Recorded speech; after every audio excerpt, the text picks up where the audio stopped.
Gwamnan jihar Kano Dr. Abdullahi Umar Ganduje ne ya kaddamar da kwamitin da zai kula da harkokin burtali a jihar Kano, tare da raba babura ga jami'ar da ke wayar da kan manoma gami da raban motoci ga sassa daban-daban da ke kula da harkokin noma a jihar, tare da kaddamar da shirin noman shinkafa na rani na shekarar 2020-2021, taron da aka gudanar a harabar hukumar bunƙasa harkokin noma da ci gaban karkara ta jihar Kano nada. Da yake jawabi, gwamna Dr. Abdullahi Umar Ganduje ya ce gwamnatinsa ta ba wa harkokin noma muhimmanci mutuƙa, da hakan ya sanya ta samar da shirin ruga domin bunƙasawa da inganta harkokin noma a jihar Kano, da hakan ya taka muhimmiyar rawa wajen rage faɗace-faɗace tsakanin manoma da makiyaya, inda ya ƙara da cewa muna tabbatar muku cewa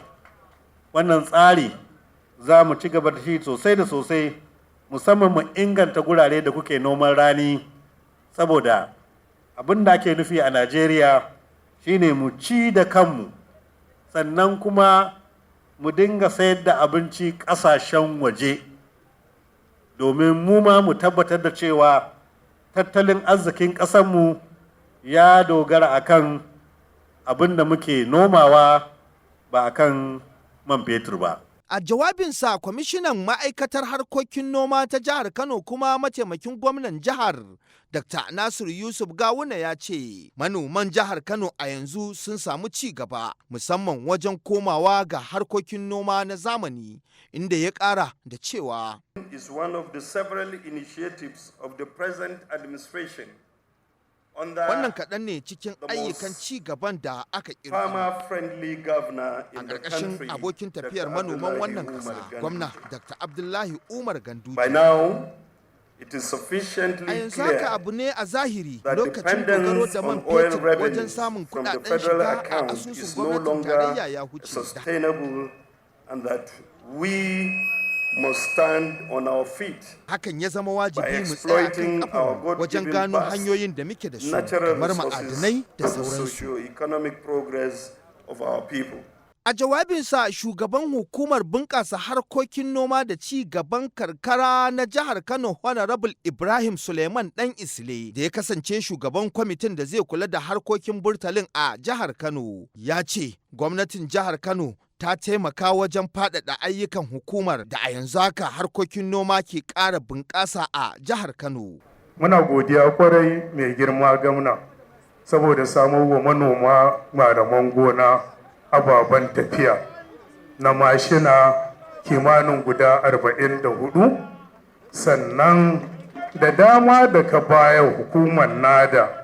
ta ɗauki ma'aikatan noma 749 akan wanda muke da su. Wannan ya ƙara mana ƙwarin gwiwa aiki,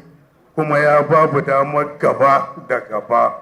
da kowace hukumar inganta aikin noma ta Najeriya. Da yake ƙarin haske game da tallafin da UNDP da JEP ke ba wa manoma cikin tsarin bunƙasa harkokin noma a ƙasashe masu zafi, mai kula da shirin Ibrahim Garba Muhammad ya ce bayan shirin rabon tallafin da aka bayar ga manoman da aka horar a ƙaramar hukumar Gwarzo, da aka ba su injinan feshi da kayan kariya da kuma awaki da dusa ga mata manoma, shirin UNDP da JEP ya kuma tallafa wa jami'an da ke wayar da kan manoma hanyoyin da za su bunƙasa harkokin nomansu da babura a wannan rana, inda ya ƙara cewa to wannan rana ce ta farin ciki, domin Allah cikin ikonsa ya saka mai girma gamna da mataimakinsa suka haɗu yau domin ƙaddamar da waɗannan mashina da ainihin hukumar UNDP da JEP ta riga ta hada ta ba wa malaman gona domin su tabbatar da aikin su, baya ga sauran abubuwa da dama da aka faɗa mai girma gwamna, wanda mai girma kwamishinan